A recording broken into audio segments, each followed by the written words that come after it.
which are the names of the 12 tribes of the children Let me get of to the Israel. prophecy matter. Yes, go ahead. We, Deuteronomy 28 showed that we would have gone through slavery. Yes. We'd have gone through oppression. What is next to happen to us?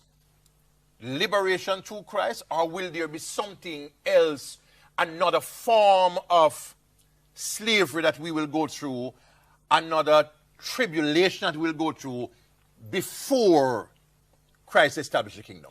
You understand what I'm saying? Yes, I understand. What's going to happen? Will there be, yes. What is going to happen before Christ makes Returns. his second coming? Is there going to be another There's persecution? going to be war between the nations. Yes. Okay? The European Union will crumble. Okay? They will despise and fight against Babylon the Great, which is the United States of America. And it will burn America with fire. So Europe is going to go to war with America. Yes. Yeah. But in terms of us black people now, will we go through another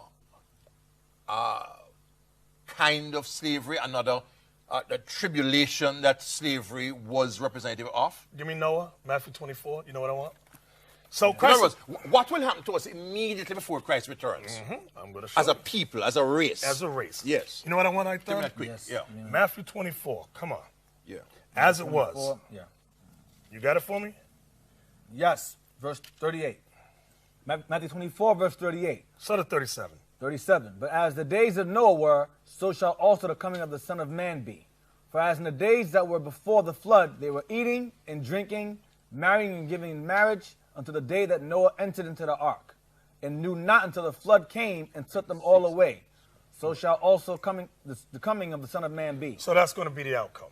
We're going to be carrying along like la-di-da, like you're doing now. So everything going all right. That's right. War will be going Carnival, on. excitement, and so on. Then war will pop off. So we as a people will not go through an ethnic kind of a persecution. No, that won't happen. Nope. So how do you explain Daniel 12? Daniel 12 and verse 1 says. Yes. Daniel 12. There's a time to come. At that time shall arise Michael, the great prince who has charge of your people. This is talking about the Hebrews. And there shall be a time of trouble such as never has been since there was that nation of Israel till that time. But at that time your people shall be delivered, every one whose name shall be written. Yes. This prophesies that Israel is going to go through something, a time of trouble such as never was. That means it is supposed to exceed, if we are the Israel, this should exceed slavery. This should exceed any horrors that we had gone through in our history. This is supposed to happen to whoever are the true Israelite people just before the return of Christ. To the point that the archangel Michael will have to stand up for that people called the true Hebrews. Yes. And you just said that what we are looking for is not something that will eclipse transatlantic slavery, but a liberation through Christ. That's right. I'm going to explain it. But the true Israelites will experience another Holocaust. No, I'm going to explain it to you. Revelation Explain 11:11. Daniel 12:1. I'm going to explain it. Well, I'm going to explain it with a precept that says the same thing. Well, come on. Revelation 11, read quickly. If we are the true Israelites, then something else according to prophecy is supposed to happen to us on a scale that will surpass what happened in slavery. Just watch. All right. Come on. The book of Revelation, chapter 11 and verse 11. And after 3 days and a half, the Spirit of life from God entered into them. That's us waking up again. This is what you see here. The Spirit of life from God. Witnesses. Waking up.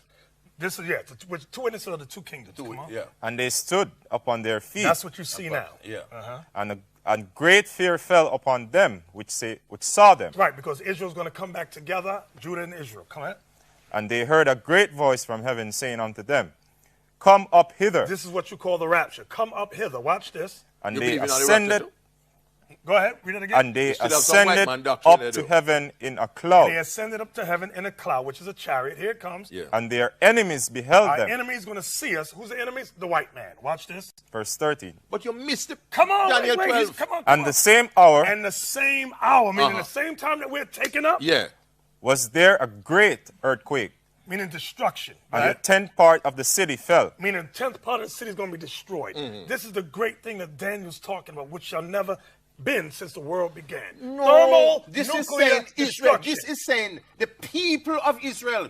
The people of Israel are going to experience a time of horror and a time of persecution at the time. Where did you see persecution? That's what it means. What And is there it? shall, listen, there shall be a time of trouble for that people, not just Read this, generally. read it, Listen, read it, man. read it. There shall be a time of trouble such as never has been since there was a nation till that time. But at that time your people shall be delivered. What it means is the people of Israel had gone through various captivities. They had gone through destruction. They had gone through captivity by the Assyrians, by the Babylonians, and so on. This is prophesied that in the last days they are going to go through something that would surpass that. Mr. Boyne. You don't have that. Mr. Boyne. If we are the people, you don't have that in your prophetic eschatology. Leave Bible interpretation to us. You don't have it. When you read 2 Peter 3, it talks about the great fire that shall destroy everything. That's what this is talking about. It's not talking about everything. No, That's this is what it's talking about something specific to the nation of Israel. When you read Psalms 91, I got more precepts for you. Psalms 91, it says 1,000 shall fall at one side and 10,000 at your right hand. And neither shall none come nigh to you. That's what but Revelation this is saying 11 the is talking opposite. about. This is saying the time of trouble is going to come. That's the time of trouble. And the people are going to be aided by the Archangel Michael. Yes, we just read that in Revelation 11. Come up hither. Matthew 24, Christ says he sends forth his angels to gather my elect what will from be the that four crisis corners. that will face War, black destruction. people? Yes, you got something? Come on. Matthew But 24. war and Watch destruction will be this, watch facing this. everybody, not Here it the comes. nation as a whole. Matthew 24, Daniel 12:1. Watch this. Matthew 24, verse 29. Immediately after the tribulation of those days shall the sun be darkened, and the moon shall not give her light, and the stars shall fall from heaven, and the powers of the heavens shall be shaken. And then shall appear the Son of the Son of Man in heaven, and then shall all the tribes of the earth mourn. And they shall see the Son of Man coming in the clouds of heaven with power and great glory. We have run out of time. But we have given you the opportunity to expose your views, obnoxious to many. But I think in a free democratic society, we have to give people the freedom to express their offensive views. All ideas must contend. Yes, let us know where you meet. We are located at 60A, Manchester Road in Mandeville. Yeah. Manchester Road in Mandeville. And you meet on when? Saturdays? Yeah, on Sabbath. Sabbath, you're still holding that. So they meet on Saturday, 60A, Manchester Avenue in Mandeville. You're not in Kingston yet. Manchester. In Manchester Road. The Israel United in Christ. They're part of a movement called the Hebrew Israelite movement on religious hard talk. We expose you to the wide variety of religious groups. And it's the same thing with when all hell break loose. Because you know the government, they got the list with certain names on there who they deem as enemies of the state. So when all hell breaks loose, they're going to go down that list. Okay, get him. And normally they like to come like 3, 4 in the morning when they know when they know you're fast asleep. When your guard is down, you know? Right. That's how this devil operates. That's how he operates. You know? All of a sudden the door gets kicked down and they're dragging you out of. That's why, you know, if possible, you try to sleep with your clothes on, man, or at least some clothes on.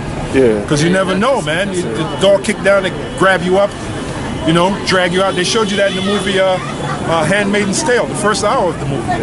They were grabbing up Jake. They had that one Jake. He was going like this because he only had like a tank top on, right? And he was going like this. Jake ain't ready for it, man. Jake is walking. They're going to the whatever concert. They're doing what the hell they doing, man. You know. And then you have that series Colony.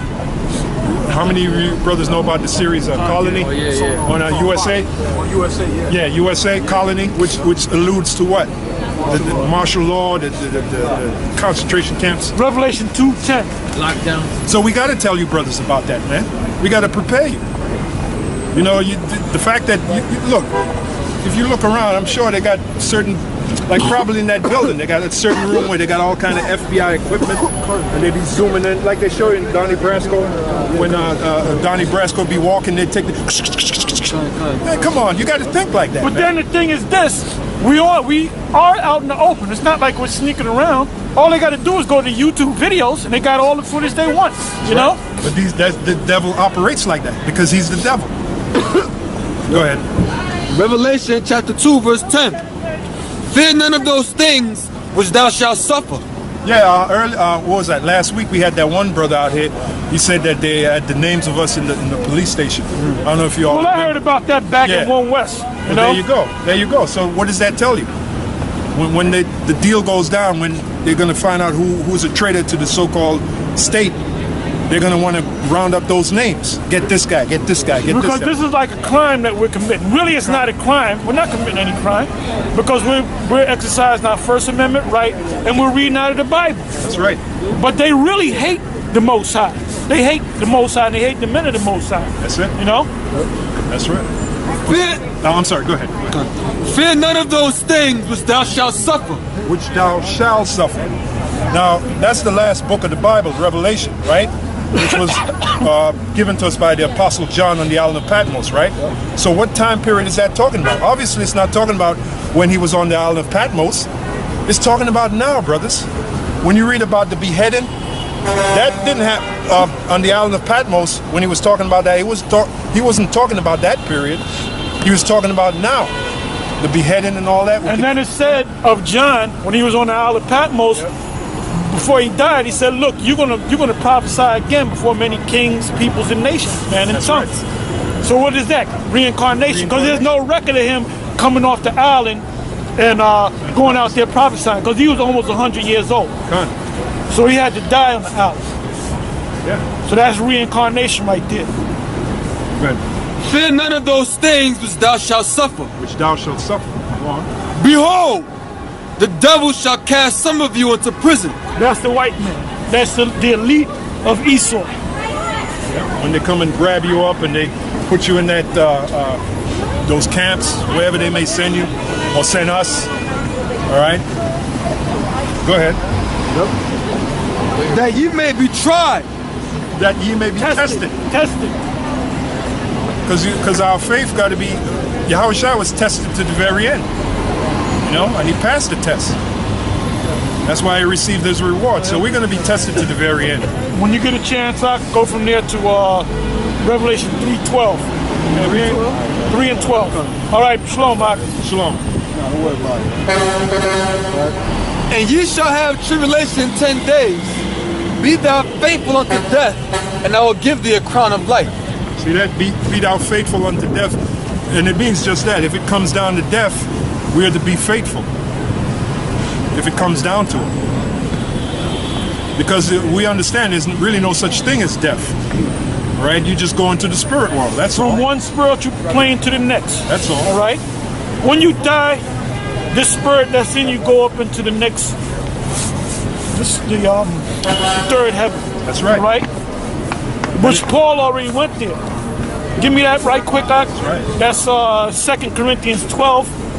And it's described as being paradise.